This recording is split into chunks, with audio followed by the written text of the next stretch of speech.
नमस्कार। आज हम मधुआ कहानी का सारांश के रूप में अध्ययन करेंगे। साथ में मधुआ का चरित्र चित्रण भी हम करेंगे। तो प्रस्तुत कहानी के जो रचयिता हैं वह जयशंकर प्रसाद जी हैं। कहानी में मानव में निहित करुणा, उदारता जैसी भावनाओं की प्रबलता दिखाई देती है।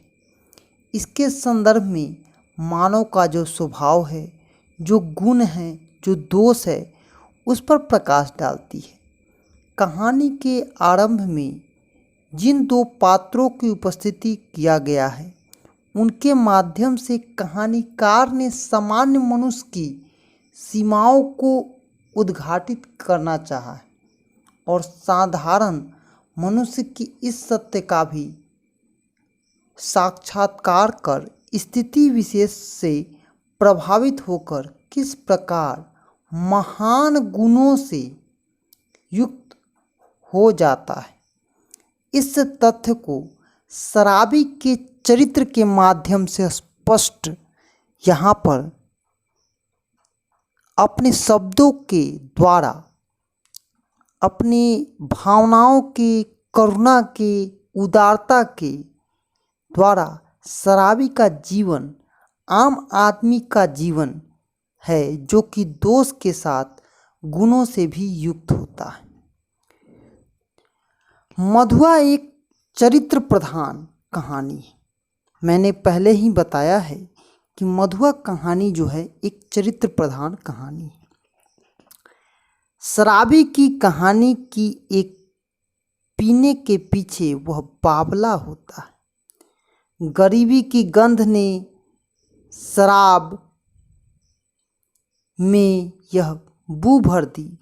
गरीब दो में एक ही बन पाता है, लायक या नालायक।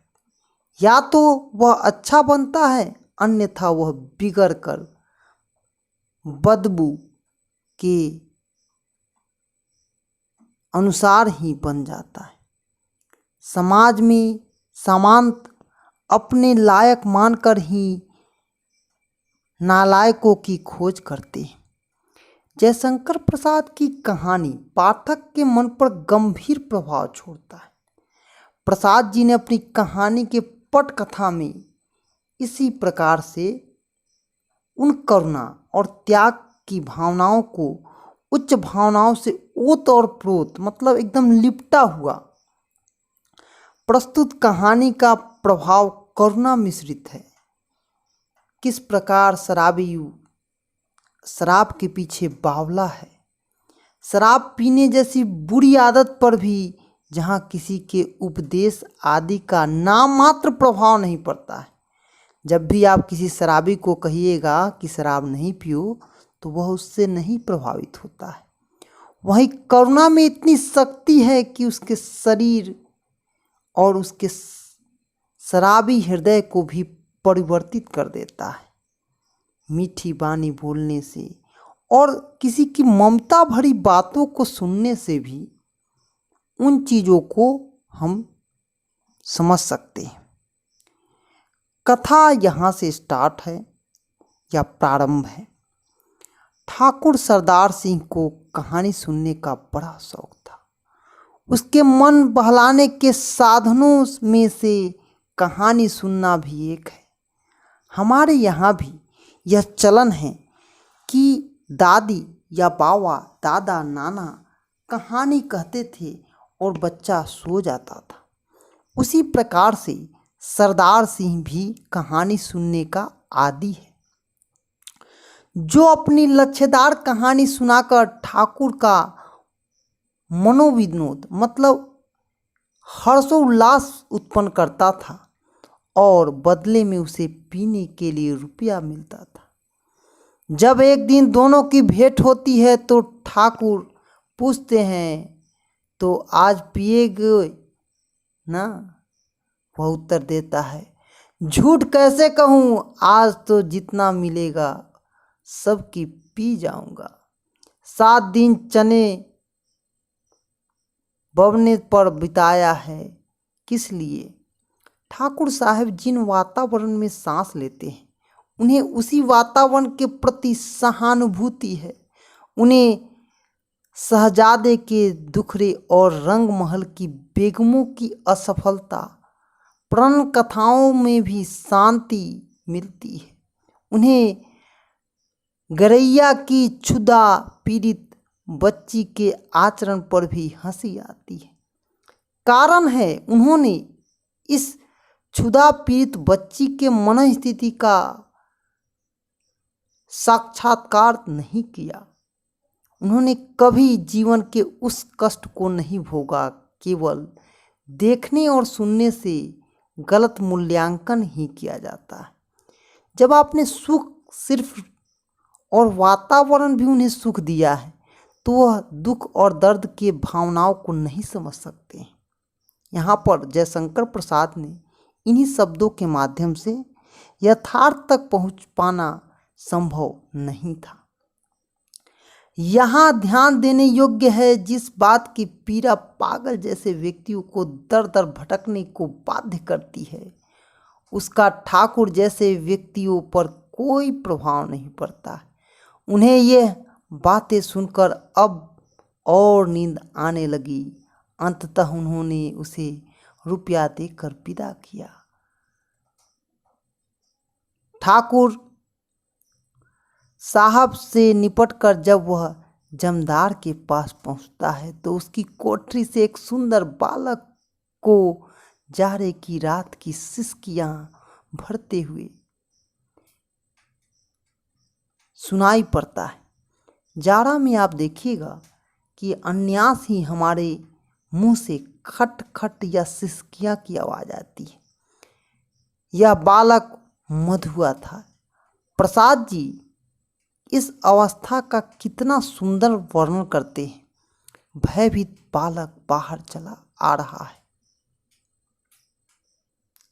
तथा शराबी ने उसे सुंदर छोटे से गौरे मुंह को देखा। आंसू के बूंदें ढुलक रही थी।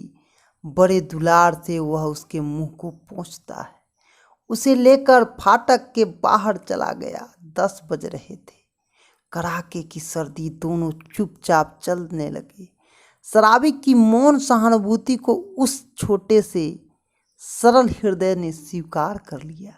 यही से कहानी का घटना दूसरा मोड़ लेता है। शराबी भूखे बालक को खाना खिलाता है और फिर भाग जाने के लिए कहता है, लेकिन बालक जा भी कहाँ सकता था। उसका इस संसार में कौन था। तभी तो वह शराबी बता देता है कि उसके बाप तो कभी के मर गए।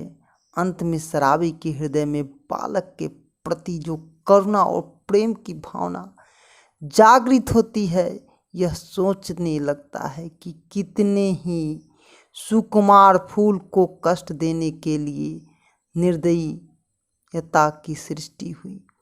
शराबी के मन में यह निश्चय कर लेता है कि अब उसके कारण उसे घरवारी बनाना ही पड़ेगा।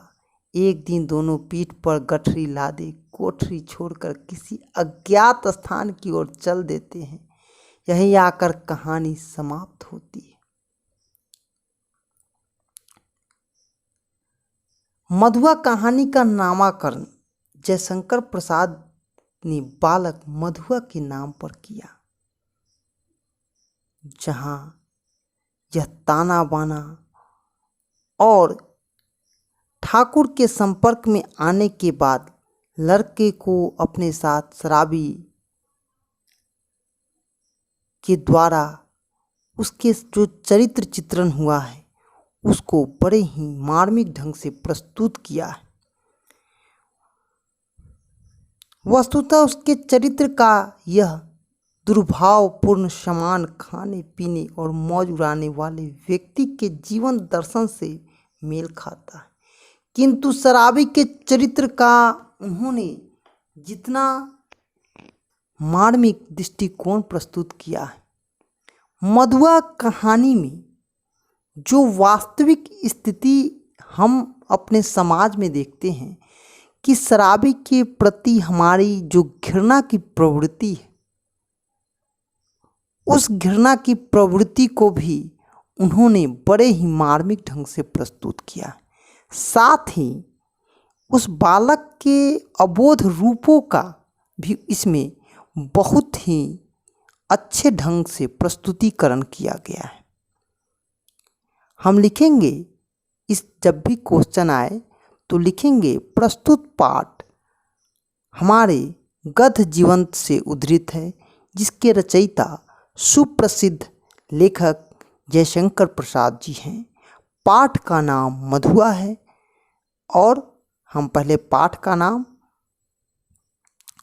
जीवन परिचय, उसके बाद निष्कर्ष लिखेंगे। यह वीडियो आप न्यू एजुकेशन पॉइंट की तरफ से मधुआ कहानी का सारांश के रूप में अध्ययन कर रहे थे। जय हिंद, जय भारत।